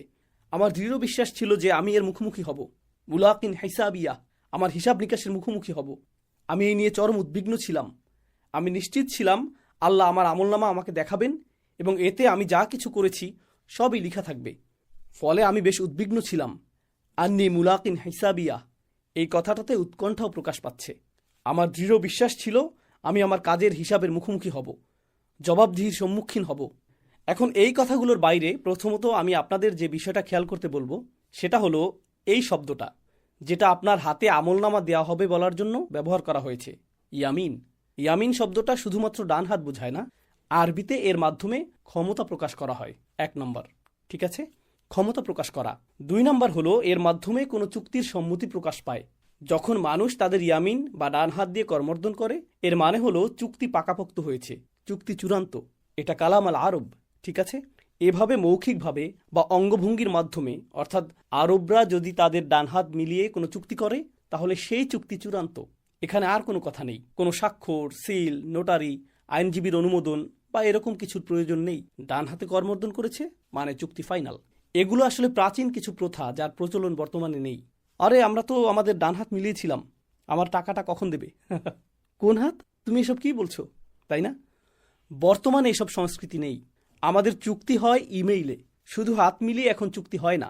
তো যাই হোক, এখানে যে বিষয়টা বুঝতে হবে, ইয়ামিন শব্দটি ব্যবহারের মাধ্যমে এই মানুষটাকে কিছুটা ক্ষমতার অধিকারী করা হয়েছে।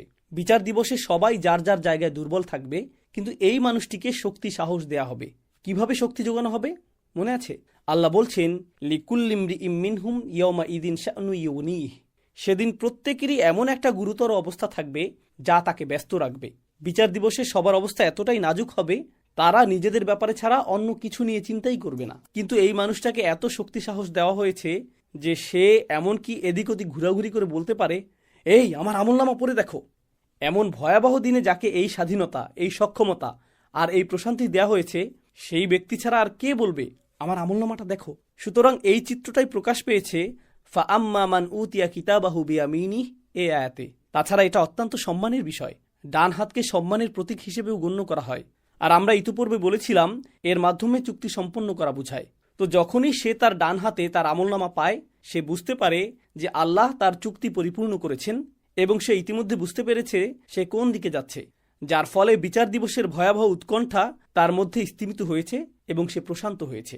এরপর আল্লাহ আরও বলছেন, ফাসাউফা ইউহাসিবু হিসাবা ইয়াসীরা, আল্লাহ আমাদেরকে তাদের অন্তর্ভুক্ত করুন, আল্লাহুম্মা হাসিবনা হিসাবা ইয়াসীরা। অতপর যার ডান হাতে আমলনামা দেওয়া হবে তার হিসাব নিকাশ সহজ হবে। ইউহাসাব বা আল মুহাসাবাহ মানে প্রত্যেকটা কাজের পুঙ্খানুপুঙ্খানু হিসাব, প্রতিটা ক্ষুদ্রাতি ক্ষুদ্র জিনিস খুঁটিয়ে খুঁটিয়ে দেখা, এবং তার এই হিসাবের কাজটা সম্পন্ন করা হবে সহজতার সাথে। হিসাবা ইয়াসীরা, সহজ একটা হিসাব এবং সহজ একটা পরীক্ষণ। জানেন, এটা আমাদেরকে আগের সূরার একটা বিষয় বুঝতে সাহায্য করে, যেখানে আল্লাহ আমাদের বলেছেন যে সেদিন সৎকর্মশীলরা আনন্দে থাকবে। লাফি নাইম, ইন্নাল আবরার আলাফি নাইম, নিঃসন্দেহে সৎকর্মশীলরা সুখে স্বাচ্ছন্দ্যে থাকবে। কখন তাদের প্রথম আনন্দটা হয়? এমনকি জান্নাতে প্রবেশের আগে এবং জান্নাতে তাদের জন্য রাখা সব পুরস্কার দেখার আগে, যখনই তাদের ডান হাতে তাদের আমলনামা দেয়া হয়, তখনই তারা প্রথম আনন্দের তৃপ্তি লাভ করে।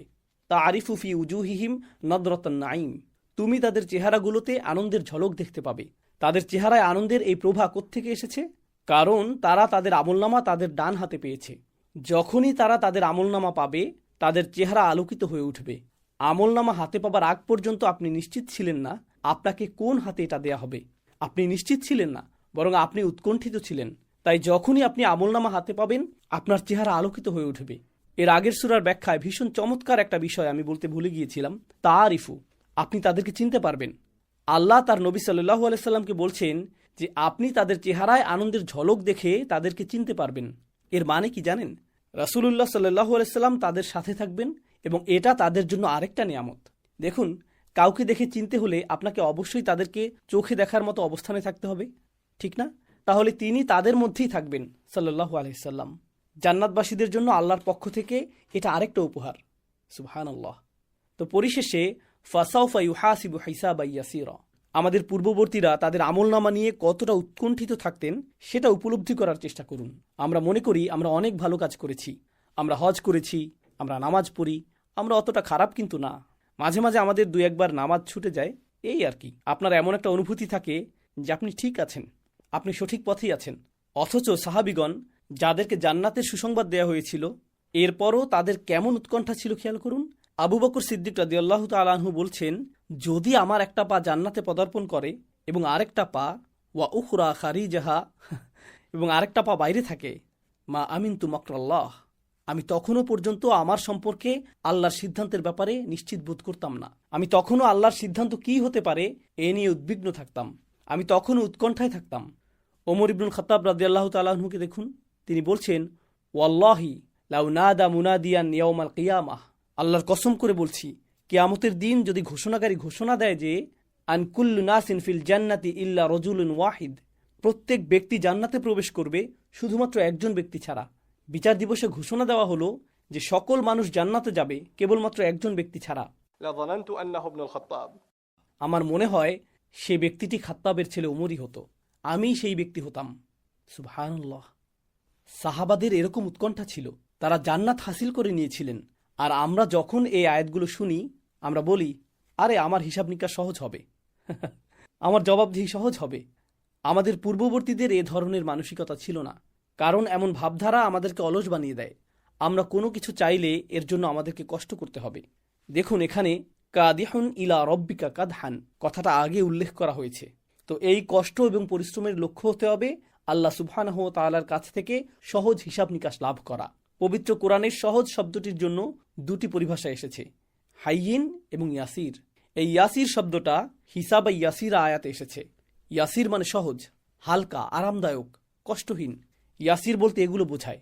ঠিক আছে, এখন আমরা রাসূল সাল্লাল্লাহু আলাইহি ওয়াসাল্লামের একটা হাদিস দেখি যেখানে তিনি এই আয়াতের ব্যাখ্যা করেছেন। একদিন আয়েশা রাদিয়াল্লাহু তাআলা আনহা রাসূল সাল্লাল্লাহু আলাইহি ওয়াসাল্লামকে দোয়া করতে দেখলেন। তিনি বলছিলেন, আল্লাহুম্মা হাসিবনি হিসাবা ইয়াসিরা, হে আল্লাহ, আপনি যখন আমার হিসাব নেবেন তখন আমার সহজ হিসাব নিন, আমার হিসাব নিকাশ সহজ করুন, সহজ করুন। তো যখন আয়েশা রাদিয়াল্লাহু তাআলা আনহা এটা শুনলেন, তিনি বললেন, বলতু ইয়া রাসূলুল্লাহ সাল্লাল্লাহু আলাইহি ওয়াসাল্লাম মাল হিসাব আল ইয়াসির, ইয়া রাসূলুল্লাহ, সহজ হিসাব নিকাশ কি? সহজ হিসাবের মানে কি? অতঃপর তিনি বললেন, আইয়ানজুরা ফি সাইয়্যাতিহি ওয়া ইয়াতাজাওয়াজু আনহু, মানে তোমার রব তোমার পাপগুলো দেখবেন কিন্তু তিনি সেগুলো উপেক্ষা করবেন। তিনি এটা পড়বেন কিন্তু আপনাকে পাশ করিয়ে দিবেন। যেমন অনেক সময় রাস্তায় পুলিশ আপনাকে দেখে, আপনার গাড়ি থামাতে বলে, লাইসেন্স চেক করে, এরই মধ্যে আপনার লাইসেন্সে দুটি অভিযোগের টিকিট লাগানো আছে। সে আপনার রেকর্ডগুলো দেখে আপনাকে বলে, আচ্ছা ঠিক আছে যান, এরকম আর করবেন না। তিনি বেশ ভালো ব্যবহার করলেন। নিশ্চয়ই ভদ্রলোক সেদিন একটা ভালো মুডে ছিলেন, হয়তো সেদিন কোনো প্রমোশন পেয়েছিলেন, অথবা সেদিন তার কাজের কোটা পূরণ হয়ে গিয়েছিল বা এরকম কিছু, যার ফলে তিনি আপনার ভুলটা উপেক্ষা করলেন। বিচার দিবসে কেউ এই চিন্তা করবে না যে এভাবে তাদের কারো পাপ উপেক্ষা করা হবে। সুতরাং এটা আল্লাহর একটা সীমাহীন দয়া। দেখুন, তার ডান হাতে ইতিমধ্যে তার আমলনামা দিয়ে দেয়া হয়েছে, কিন্তু এর মানে কি এই যে তারা শুধু ভালো কাজই করেছে? তারাও তো ভুল করেছেন, তাই না? যারা জান্নাত লাভ করবে তারাও জীবনে অনেক ভুল করেন বলে আল্লাহ বর্ণনা করেছেন। এই কারণেই তারা বারবার ক্ষমা প্রার্থনা করে। বিষয়টা এমন না যে তাদের আমলনামায় শুধু ভালো কাজ রয়েছে, তাই আল্লাহ যখন সেখানে খারাপ কাজ দেখেন তিনি সেগুলো উপেক্ষা করেন। কোনো ব্যাপার না, ঠিক আছে, সমস্যা নেই। দেখুন, ফেরেশতারা কিন্তু সবই যথাযথভাবে লিখে রেখেছেন, এতে সব কিছু আছে। কোনো কিছু বাদ দেয়া বা মুছে ফেলা বা এরকম কিছু করা হয়নি, শুধুমাত্র উপেক্ষা করা হয়েছে। ইতাজাওয়াজু আনহু, সুবহানাল্লাহ, ইন্নাহু মান নুকিশাল হিসাবা ইয়াউমা ইদিন হালাক। এভাবে হাদিসটি শেষ হয়েছে। সেদিন যাকে জেরা করা হবে, মানে বিচার দিবসে যাকে তার জীবন সম্পর্কে প্রশ্ন করা হবে, এইখানে তুমি এই পাপ কাজটা করেছিলে, আর ওই দিন বৃহস্পতিবার রাতে কি করেছিলে, ওই যে 5 তারিখ বিকাল 3টায় এটা কি ছিল, এরকম কিছু হয়ে থাকলে হালাক, ওই মানুষটা শেষ হয়ে যাবে। রাসূল সাল্লাল্লাহু আলাইহি ওয়াসাল্লাম আমাদের বলছেন যে তাকে তার কৃতকর্মের জন্য প্রশ্ন করা শুরু হবে, ব্যাস সে নিঃশেষ হয়ে যাবে। নিঃসন্দেহে এটা ওই বান্দার উপর আল্লাহর অসীম দয়া যার পাপসমূহ উপেক্ষা করা হয়েছে। আরেকটা বর্ণনা এসেছে, ইয়ানজুরু ফি কিতাবিহি, তিনি তার আমলনামা দেখবেন, তার পাপগুলো দেখবেন না। ইতাজাওয়াজু আনহু, তিনি এগুলো উপেক্ষা করবেন।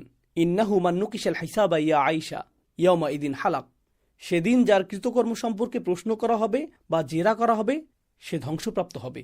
এই প্রসঙ্গে আরও একটা হাদিস আছে, মান হুসিবা ইয়াউমাল কিয়ামাতি উযযিবা, বিচার দিবসে প্রকৃতপক্ষে যার হিসাব নেওয়া হবে নিশ্চিতভাবে সে শাস্তির সম্মুখীন হবে।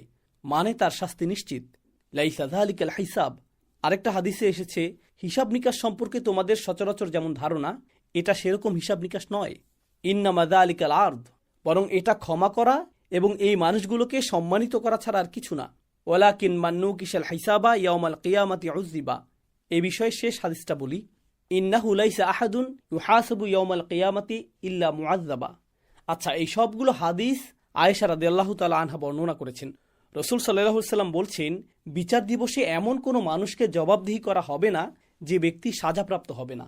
অর্থাৎ যারা আল্লাহর কাছ থেকে সরাসরি জান্নাত লাভ করবে তাদের আমলনামা ঠিকই দেখা হবে, কিন্তু তাদের পাপগুলো ক্ষমা করে দেয়া হবে। আর যখন তাদের পাপগুলো এভাবে ক্ষমা করে দেয়া হবে, তাদেরকে তাদের আমলনামা ফিরিয়ে দেয়া হবে।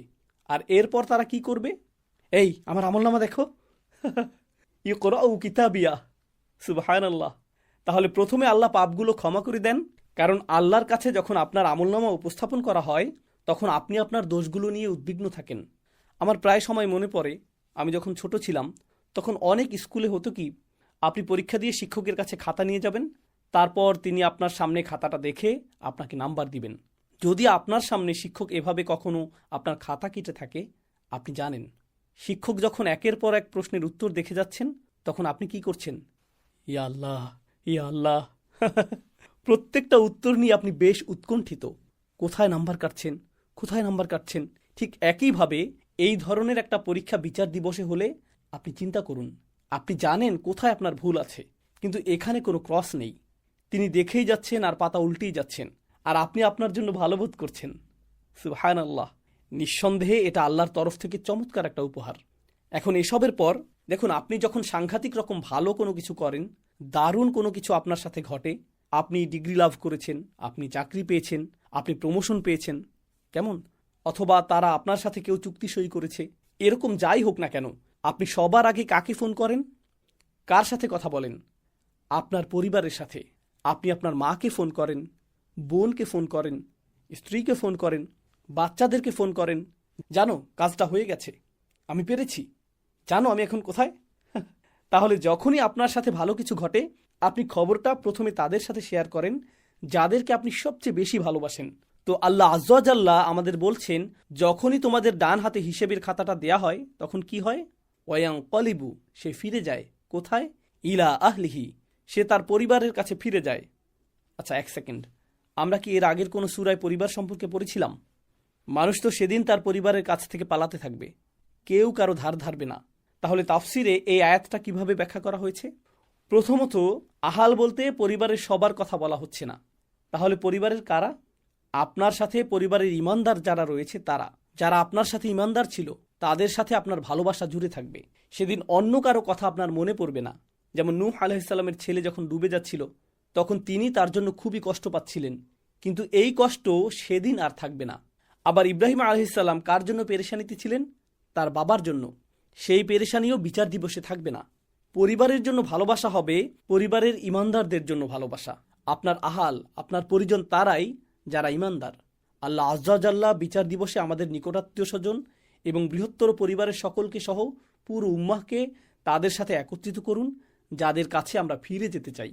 এখানে আরেকটা বিষয় যেটা খুবই শক্তিশালী এবং ভীষণ সুন্দর, যে মানুষটাকে এভাবে পুরস্কৃত করা হয়েছে তাকে একবার কল্পনা করুন। ইয়ানকলিবু ইলা আহলিহি মাসরুরা, আনন্দ চিত্তে। প্রসঙ্গত, মাসরুর শব্দটা সুরুর শব্দ থেকে এসেছে, আর সুরুর শব্দটা সির শব্দের সাথে সম্পৃক্ত। সির মানে গোপন।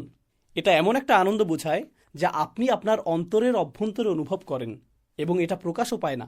এতটাই গভীরে এই আনন্দ লুকায়িত থাকে যে মুখমণ্ডলে আপনার আনন্দের ছাপ দেখা যায় না। আপনি শুধু আপনার মনের ভিতর এটা অনুভব করেন। আপনার অন্তরের গভীরে আনন্দটা অনুভূত হয়। এখানে এই আভ্যন্তরীণ আনন্দের কথা বলা হয়েছে। আরেক প্রকার আনন্দ হলো মুখে ভাষা ভাষা আনন্দ বা ক্ষণিকের আনন্দ, কিন্তু এখানে স্থায়ী আনন্দের কথা বলা হচ্ছে যা অন্তরের গভীরে থাকে, সেটাই সুরুর।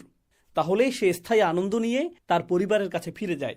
কিন্তু এখানে একটা ব্যাপার আছে, আপনারা তো জানেন জান্নাতে বিভিন্ন স্তর আছে। ধরুন এই মানুষটা একটা উচ্চ পর্যায়ের জান্নাত লাভ করেছে, আর তার পরিবার কোথায় আছে? জান্নাতের নিচু পর্যায়ে। এই আয়াতে যে বিষয়টা ইতিমধ্যে প্রকাশ পাচ্ছে তা হলো, পরিবারের কোনো ব্যক্তি যদি জান্নাতের উঁচু পর্যায়ে পৌঁছাতে পারে এবং সে তার পরিবারের কাছে ফিরে যেতে চায়, তাহলে তাকে কোনো সিঁড়ি দিয়ে নিচে নামতে হবে না। তার পরিবারকে তার জন্য উঁচু স্তরে উঠিয়ে আনা হবে। সুবহানাল্লাহ, এটা আল্লাহর বাড়তি একটা দয়া, আল্লাহর বাড়তি করুণা। তাহলে আপনার পরিবারে যদি এমন কেউ থাকে, ধরুন আপনি নিজে জান্নাতের ব্যাপারে আশাবাদী, আর আপনার পরিবারে এমন আরও মানুষ আছে যারা আপনার চেয়ে বেশি দিনের কাজ করে, তাহলে তাদের সহযোগিতা করুন। আমরা উল্টো কি করি? তাদের নিয়ে ঠাট্টা করি। কেন তুমি অযথা তোমার সময় নষ্ট করছো? কি দাওয়া? কার দাওয়ার প্রয়োজন পড়েছে? সারাক্ষণ শুধু পড়াশোনা কেন করো? ফজরের সময় মসজিদে এতক্ষণ কি করো? ইত্যাদি ইত্যাদি। আপনি বরং এটা বোঝার চেষ্টা করুন যে যদি এসব লোক জান্নাতের উচ্চ পর্যায়ে পৌঁছায়, এমন না যে আপনার নিজের কোনো দায় দায়িত্ব নেই, তারপরও আপনি যদি জান্নাতের একটু নিচু স্তরেও যেতে পারেন, আপনার পরিবারের এসব লোকেরা আপনার উপরে ওঠার টিকিট হিসেবে কাজ করবে। মনে আছে? এর আগের সূরায় আমরা 2 ধরনের পানীয় সম্পর্কে বলেছিলাম। কিছু মানুষ তাসনিম থেকে সামান্যটুকু উপভোগ করতে পারবে, কিন্তু পুরো প্রবাহমান তাসনিম থেকে ইচ্ছে মতো পান করতে পারবে কারা? জান্নাতের উচ্চ পর্যায়ের অধিবাসীরা। তাহলে তাদের মধ্যে যদি আপনার পরিবারের কেউ থাকে এবং আপনার যদি ইচ্ছা করে সেখানে কি হচ্ছে দেখতে, আপনি যেতে পারবেন, কারণ আপনার নিকটাত্মীয় সেখানে আছে, তাই না? আপনি সেখানে যেতে পারবেন। সুবহানাল্লাহ। ওয়ায়ানকলিবু ইলা আহলিহি মাসরুরা। আচ্ছা, নামাজ কয়টায়? 9:30। ঠিক আছে, আমরা এখানে আর অল্প কিছু কথা বলবো। প্রথমত, ভাষাগতভাবে এখানে বলা হচ্ছে যে পৃথিবীতে এই মানুষগুলো তাদের পরিবারের মধ্যে সারাক্ষণ চিন্তামুক্ত, হাসি খুশি আর উৎফুল্ল থাকতো না। শুধুমাত্র পরকালে এভাবে থাকা যায়। আমরা কোরআনের অন্য সূরায় এর বর্ণনা পাই। আল্লাহ বলছেন, ওয়াল্লাযীনা আমানু ওয়াত্তাবাআতহুম যুররিয়াতাহুম বিঈমানিন আলহাকনা বিহিম যুররিয়াতাহুম। সুবহানাল্লাহ। যারা ঈমান আনে এবং তাদের সন্তান সন্ততি ঈমানের সাথে তাদের অনুসরণ করে, আমরা তাদেরকে একসাথে থাকার ব্যবস্থা করব। এর মানে হলো তাদেরকে জান্নাতের একই উচ্চ স্তরে একত্রিত করা হবে। অমা আলাতনাহুম মিন আমালিহিম মিন শাইইন। এবং আমরা তাদের আমলের কোনো অংশই কমাবো না। কুল্লুম রিইম বিমা কাসাবা রহিন। এর কিছু আয়াত পরে আমরা দেখি যে তারা জান্নাতে যাওয়ার পর তাদের পরিবারের একে অপরের সাথে কথাবার্তা বলে। তারা নিজেদের মধ্যে আলাপ করতে থাকে। জানেন তারা কি বলে? ক্বালু ইন্না কুন্না ক্বাবলু ফি আহলিনা মুশফিকিন। তারা বলে, মনে আছে, নিশ্চয়ই দুনিয়াতে আমরা আমাদের পরিবার নিয়ে খুবই চিন্তিত থাকতাম, উদ্বিগ্ন থাকতাম, পেরেশানিতে থাকতাম। বিচার দিবসে এরা সবাই হাসি খুশি আনন্দে থাকবে, কিন্তু এই পৃথিবীতে তারা তাদের পরিবার নিয়ে বেশ উৎকণ্ঠায় থাকে। তারা চিন্তায় থাকে তাদের কি হবে, তাদের বাচ্চার কি হবে, আমার মৃত্যুর পর তারা কি আল্লাহর ইবাদত করবে? এই যে ইশফাকের কথা আমরা বলছি, এটা আমরা ইয়াকুব আলাইহিস সালামের জীবনে দেখেছি। মৃত্যুসজ্জায় তিনি কি বলেছিলেন? মা তা'বুদুনা মিন বাদি। আমার মৃত্যুর পর তোমরা কার ইবাদত করবে? আমার মৃত্যুর পর তোমরা কি করবে? পরিবারের জন্য এভাবে উদ্বিগ্ন হওয়া। আমরা পশ্চিমা পরিবারগুলোতে এখন এগুলো বেশ ভালোভাবে উপলব্ধি করি, তাই না? বাচ্চাদের উপর বাইরের বিরূপ পরিবেশের কেমন প্রভাব পড়ছে, আমাদের বাচ্চাদেরকে বাজে কথা, খারাপ সঙ্গ আর এ ধরনের যা কিছু আছে, এগুলো থেকে আমরা কিভাবে বাঁচাবো? আমরা সব সময় চিন্তায় থাকি, আমরা কিভাবে দিন শেখাবো, কিভাবে তারা তাদের সন্তানদের এগুলো শেখাবে, এখন থেকে 3 প্রজন্ম পর কি হবে, তাদের ইসলামের কি হবে। সুতরাং জান্নাতে যাবার পর তারা তাদের এই দুশ্চিন্তাগুলোকে স্মরণ করবে, সেখানে চিন্তামুক্ত থাকা যাবে। কিন্তু এই দুনিয়ায় নিশ্চিন্ত থাকার কোনো সুযোগ নেই, এখানে চিন্তামুক্ত থাকার কোনো সময় নেই। দুর্ভাগ্যবশত এখন যা ঘটছে, আমাদের মধ্যে অনেকেই দুনিয়ায় আমাদের পরিবার নিয়ে চিন্তামুক্ত থাকি। এই তো সব কিছু ঠিকঠাক চলছে, বাচ্চারা যেসব ভিডিও গেম অর্ডার করেছিল সেগুলো পেয়েছে, আপনি যেমনটা পছন্দ করেন বাসার সবাই ঠিক সেভাবে চলছে, এবং বাসাটার ডিজাইন সবার পছন্দ মতো হয়েছে, সাজানোর ক্ষেত্রে যার যার যত রকম চাহিদা ছিল সবই করা হয়েছে, ঠিক আছে, গাড়িটা ঠিক তার পছন্দ মতো কেনা হয়েছে, আরও যা কিছু আছে সবই ভালো মতো চলছে, আমাদের কোনো কিছু নিয়ে চিন্তা নেই। কিন্তু এসব জিনিস আসলে আপনাকে সুরুর দিবে না। নামাজের বিরতিতে যাবার আগে শেষ কথাটা বলি। এর আগের সূরায় আমরা পড়েছিলাম কারা এই পৃথিবীতে তাদের পরিবারের সাথে উৎফুল্ল আর চিন্তামুক্ত থাকত। ওয়ায়ানকলাবু ইলা আহলিহিম মুনকালাবু ফাকিহিন। আগের সূরায় তাদের পরিহাস করা হয়েছে। তারা তাদের পরিবারের সাথে এই পৃথিবীতে নিশ্চিন্তভাবে আনন্দে এবং উৎফুল্ল ভরে সময় কাটাত। মনে আছে?